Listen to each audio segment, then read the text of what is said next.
My parents skipped my wedding for my sister. Now, 3 years later, they want me back. After ignoring me for 3 years, they suddenly expect a place in my child's life. So I lawyered up. I'm 27 female and have been married for 3 years. My connection with my older sister Emily, 30 female, has always been strained, but things became even more toxic when she decided to destroy my wedding. Emily was going through a divorce at the time. Emily's marriage was falling apart because her husband did not want children, and she had always wanted to be a mother. Now, I'm not here to argue whether or not that's a deal breaker because it absolutely is. But Emily knew about his feelings before they married. He made it apparent that he did not want children, but she married him nonetheless, hoping to persuade him otherwise. So just as I was preparing my wedding, their marriage was on its final legs. My fiancé, now husband, and I had been together for 4 years and were thrilled to finally tie the wedding.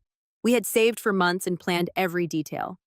We were prepared for it, but Emily thought my wedding was a personal attack on her. At first, it was minor comments such as how I was being inconsiderate by arranging a wedding while she was going through a divorce. I blew it off because Emily has always been a drama queen. She was the best-behaved child growing up. My parents thought she could never do anything wrong.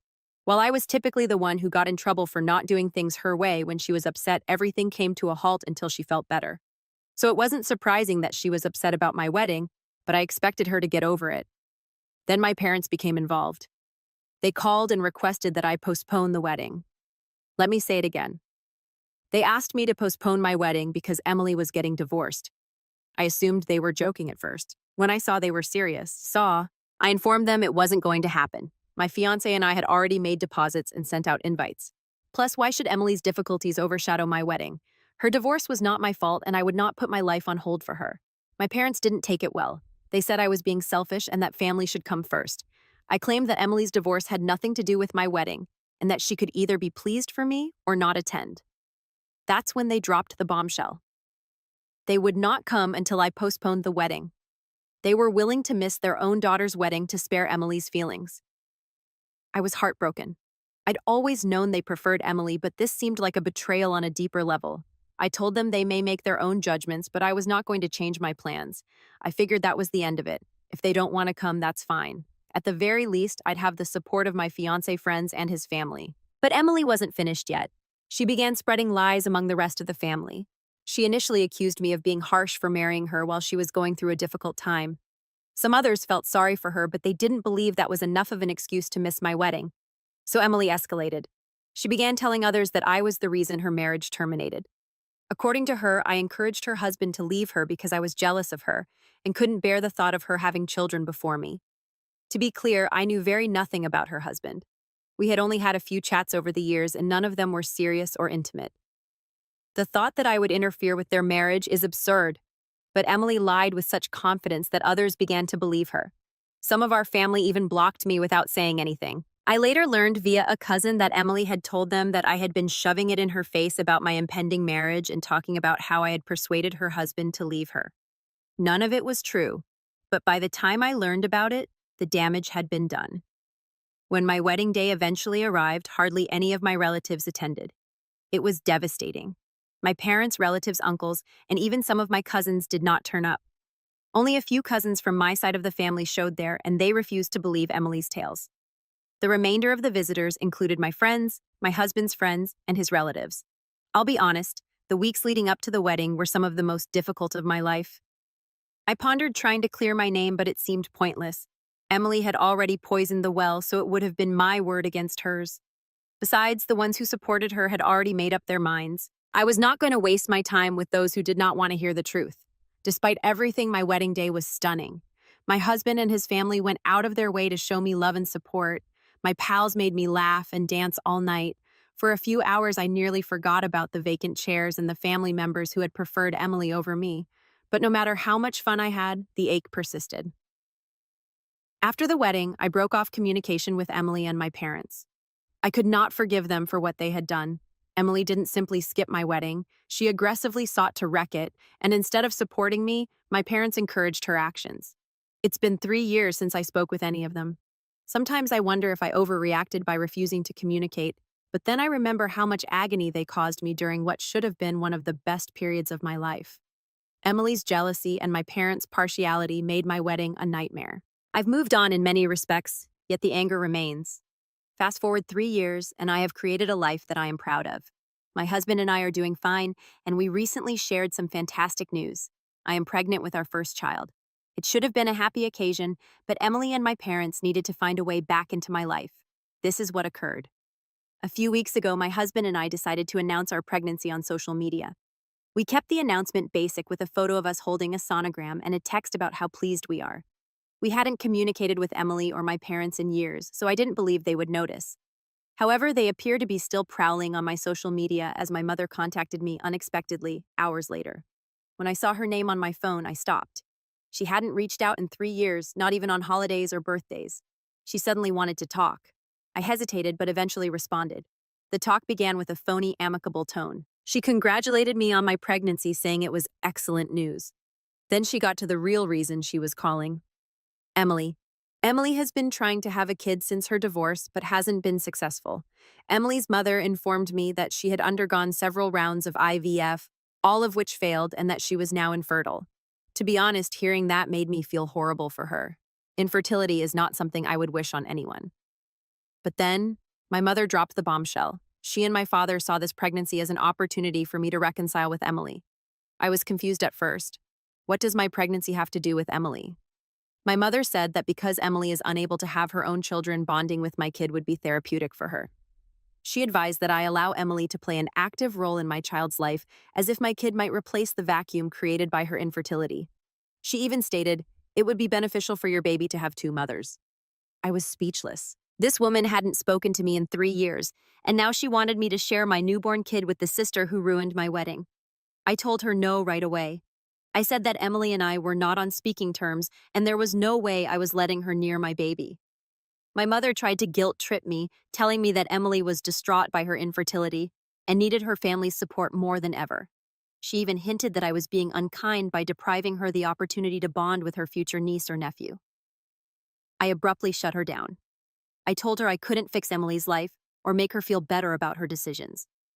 I also pointed out that if they truly cared about me or my baby, they would not have waited until I was pregnant to contact them.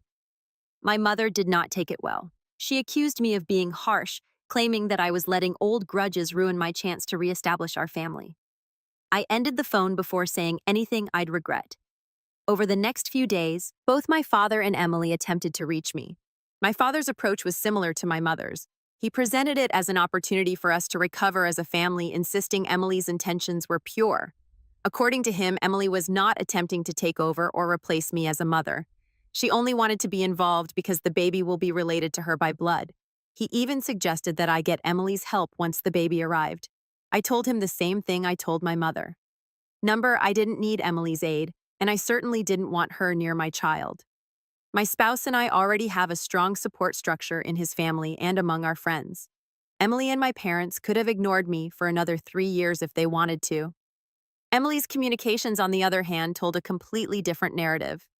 She didn't bother faking niceness. She accused me of being selfish and claimed I owed her the opportunity to be a part of my baby's life. She even branded me callous because I refused to include her. I initially ignored her texts, but when she began pestering me, I eventually blocked her. I wish I could say that was the end of it, but my parents were unwilling to give up. They contacted me back a few days later, this time together, and attempted to push the idea one more time. My mother genuinely stated, "Emily's been through so much, and this baby could be the family's way of making things right." I couldn't believe what I heard. My unborn child hadn't even arrived yet, and they were already treating it like a peace sacrifice for Emily. That was when I lost it. I told them I saw through their phony worry and wouldn't let them shame me into this idiotic scheme. I also made it obvious that if they kept pushing, I would permanently block them, just as I had with Emily. They tried to dispute, but I ended the call before they could say anything else. Since then, I've been grappling with a variety of feelings. On the one hand, I feel justified in staying firm. My parents and Emily demonstrated their priorities by skipping my wedding and spreading rumors about me. They do not deserve a place in my child's life. But on the other hand, I can't help but be angry and upset that they would try to manipulate me in this way. It's as if they've learned nothing over the last 3 years. For the time being, I am concentrating on my pregnancy and attempting to have a positive attitude. My husband has been fantastic throughout all, and his family has been extremely supportive. They've informed me that I owe Emily and my parents nothing, and honestly, they're correct. This baby represents a new chapter for me and my husband, and I refuse to allow toxic individuals to spoil it. While I've tried to move on for the past few years, the issue with Emily has always remained unresolved. I knew she lied to the family to sabotage my wedding, but I never learned the complete tale of her life at the time. That changed about a year after my wedding when my husband and I met Emily's ex-husband, let's call him Jack by chance. What he told us blew my head and helped me understand Emily's conduct. It all began one afternoon when my husband and I went out for lunch at a little restaurant that we had been meaning to explore. We were halfway through our meal when I noticed Jack sitting a few tables away with a bunch of coworkers. I wasn't sure if he'd know us, but he eventually came over to say hi. The conversation began casually. He congratulated us on our wedding and apologized for not attending. I informed him that I understood given the timing of his divorce from Emily. That's when events took an unexpected turn. My husband made an offhand remark about how ironic it was that Jack hadn't attended the wedding, given that Emily hadn't even shown up herself. Jack looked perplexed and inquired, "What do you mean she didn't go? She told me she was busy helping you plan everything." I nearly choked on my drink. Emily had used my wedding as a pretext to postpone their divorce proceedings. According to Jack, she constantly postponed their mediation meetings, stating she was too busy with wedding preparations. Meanwhile, she was aggressively spreading lies about me among the rest of the family. Jack stated that he found Emily's interest in my wedding unusual, especially given that she and I had never been close, but he felt she was just trying to keep up appearances during the divorce. That was when my husband and I told Jack the truth. Emily had done absolutely nothing to help with my wedding. In fact, she went out of her way to ruin it. We discussed how she propagated allegations that I had convinced him to leave her and had been bragging about it to the family. Jack was stunned. He said that he had no idea she was lying about me and apologized for not reaching out to explain things sooner. Then Jack dropped the true bombshell, the genuine reason for their divorce. Emily had been telling everyone for years that their marriage had dissolved because they couldn't agree to have children. She wanted to be a mother, but Jack was adamant about not having children. That was the story she clung to, and the majority of people believed it. But according to Jack, there was a deeper cause behind their breakup. Jack stated that after months of battling over kids, he had begun to reevaluate his position. He sincerely loved Emily and was willing to consider becoming a father if it meant saving their marriage. One day, he decided to sit her down and tell her that he was ready to talk about having children. He anticipated her to be overjoyed, but instead she said something that drastically altered his perception of her. Emily admitted that she had stopped taking her birth control months ago without notifying him. She stated that she had hoped to become pregnant by accident so that he would be forced to accept it. She even chuckled about it as if it were a smart scheme. Jack was shocked. He stated that he felt thoroughly betrayed, not just because she lied to him, but also because she removed his ability to make an informed decision about such a significant life decision. This was the last straw for him. He felt he could no longer trust her and filed for divorce shortly thereafter. Hearing this floored me. I knew Emily was manipulative, but this was a whole other level. I couldn't believe she tried to baby trap her own husband and lied to everyone about the cause for their divorce. Her behavior at my wedding made a lot more sense. She was lashing out at me because she couldn't accept the repercussions of her behavior. Jack told us that after he filed for divorce, Emily became more unpredictable. She'd switched between asking him to come back and blaming him for wrecking her life. She even tried to convince their mutual friends that Jack was the one who lied about wanting children. Despite the fact that he had been open about his feelings from the beginning, most of their pals saw through her lies, but it didn't deter her from trying. After our conversation with Jack, I had a range of feelings. On one hand, I was relieved to finally know what was going on behind the scenes. It explained so much about Emily's actions and validated my decision to cut her off. However, it made me even angrier. Emily's falsehoods wrecked not only her marriage, but also my relationship with the majority of our family. And for what? To shift blame away from herself. I considered confronting Emily or sharing what I'd learned with the rest of the family, but I ultimately concluded it wasn't worth it. I'd already lost contact with Emily and my parents by that point, and I didn't want to become involved in the drama again. I figured the truth would come out soon, and I didn't think it was my obligation to expose her. Looking back, that conversation with Jack was pivotal for me. It helped me release some of the shame I'd been feeling over how things ended with my family. For a long time, I questioned whether I should have done more to defend myself, or if I had overreacted by shutting them off. But after realizing the entire scope of Emily's falsehoods, I knew I had done everything I could to protect myself. Emily's actions were not simply a mistake or a lapse of judgment, They were premeditated, deliberate decisions to harm others around her for her own gain. I'd spent too much of my life as collateral damage in Emily's plans, and I refused to let her pull me down any longer. Then came the last straw. It began a few weeks ago when I banned Emily and my parents after their two mothers' proposal for my baby. I figured that was the end of it. They couldn't reach me directly anymore, so what else could they do? It turns out a lot. Emily decided to air her frustrations publicly. The first post was vague but clearly addressed to me. She wrote something like, "It's sad when family lets you down, especially when you've always tried to support them. Some people just don't understand loyalty or forgiveness." I didn't react, but it irritated me because I knew she was casting herself as the victim again.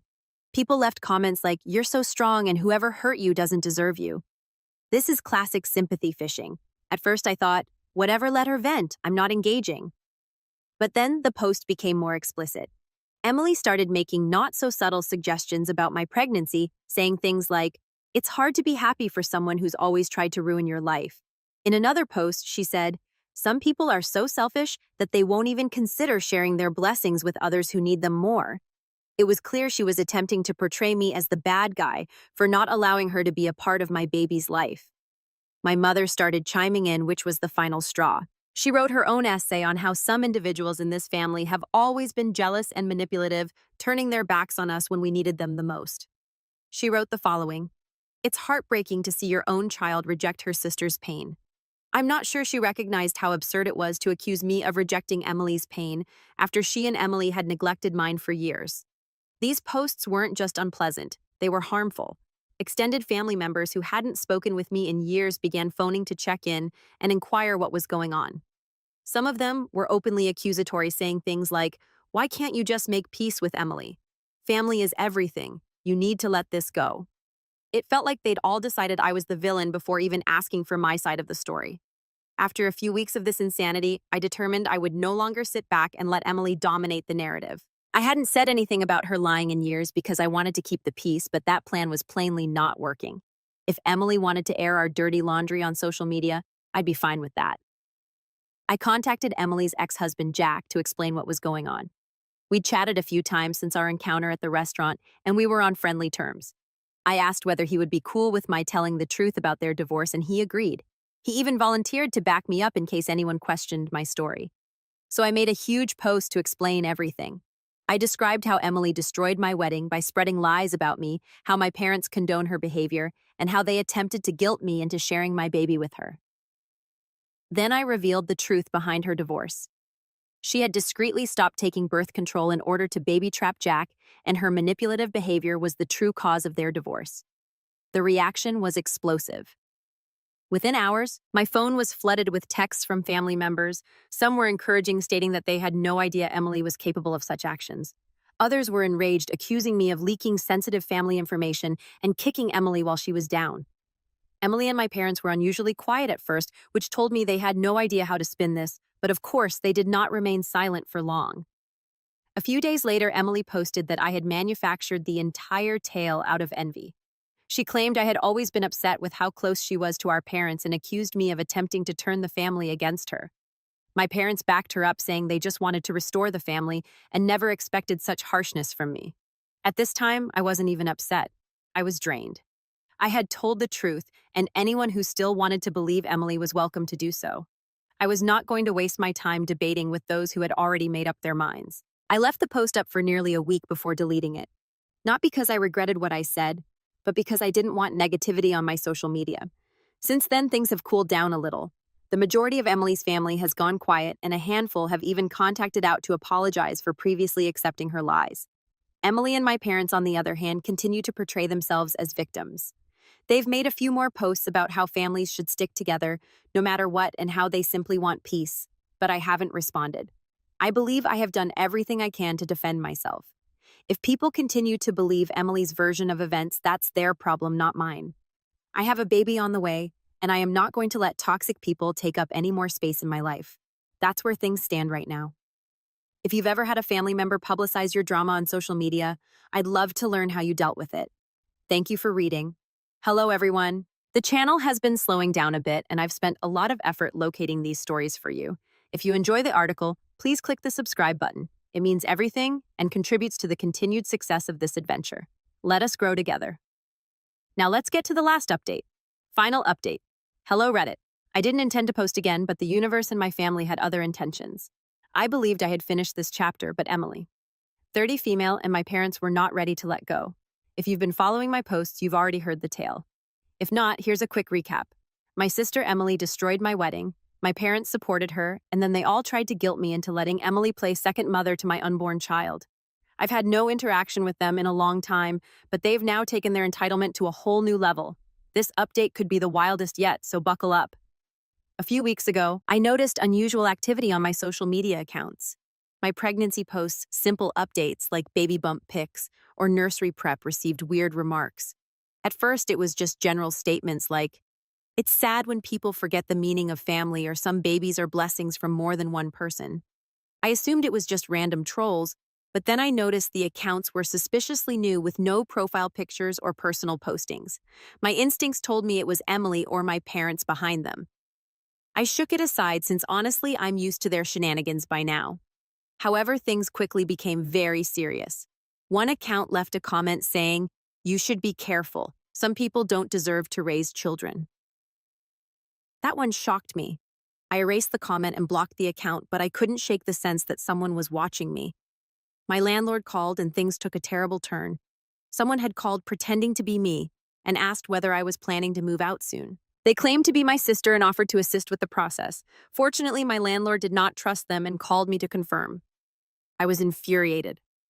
This was a clear violation of my privacy, and I had no doubt Emily was behind it.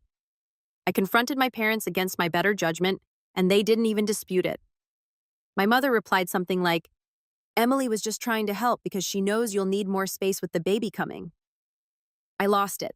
I told them it wasn't Emily's business to interfere with my housing problem, and she had no authority to call my landlord. My father tried to calm me down by saying, "She's just excited about the baby. Can't you let her be a part of this?" That's when I hung up. I wasn't going to waste my breath arguing with folks who clearly didn't understand how absurd this was. The final straw came last week when I found Emily and my parents had been contacting my husband's family without my knowledge. My mother-in-law called me perplexed because Emily had sent her a lengthy message over Facebook. Emily depicted herself as a victim in the message, stating that I had cut her out of my life for no reason, and that she was distraught over being excluded from the lives of her nieces and nephew. She even recommended that my in-laws intercede between us because this baby deserves a whole family. My mother-in-law, bless her, shut that down right away. She informed Emily that we were content with our family and didn't want anyone meddling. But what bothered me the most was Emily's initial contact. It felt like a serious violation of boundaries. She wasn't only troubling me, she was involving my husband's family in her mess. After that, I decided it was enough. I filed a police report on the landlord incident and the harassing comments on social media. I also sent Emily and my parents a cease and desist letter through a lawyer stating unequivocally that if they continued to harass me or my family, I would not hesitate to seek legal action. Of course, they did not take it well. My mother called sobbing and said, "How could you do this to your own family?" Emily sent me a lengthy email accusing me of being cruel and nasty. She even remarked, "You're depriving me of the chance to experience motherhood through your child." That line made my skin crawl. I don't know how she doesn't notice how insane she sounds. My father attempted to shame me, saying, "This is tearing the family apart. You've made your point, but can't we just move on?" I reminded him I wasn't the one ripping the family apart. They were. I've given them numerous opportunities to respect my boundaries, and they've squandered each one. I don't even feel bad about cutting them off anymore. I feel relieved now. I've entirely avoided contact. I changed my phone number, made all of my social media private, and informed my landlord and work about the matter in case they tried anything else. My spouse and I are also considering adding security cameras around our home. I hate that it has come to this, but I am not taking any chances when it comes to my baby's safety. Despite everything, I am experiencing a peculiar sense of peace. For the first time in years, I have regained control of my life. My husband and I are thinking about the future and getting ready for our baby's birth. His family has been fantastic throughout this, and I am so appreciative for their support. This kid will be surrounded by so much love, and that is all that matters.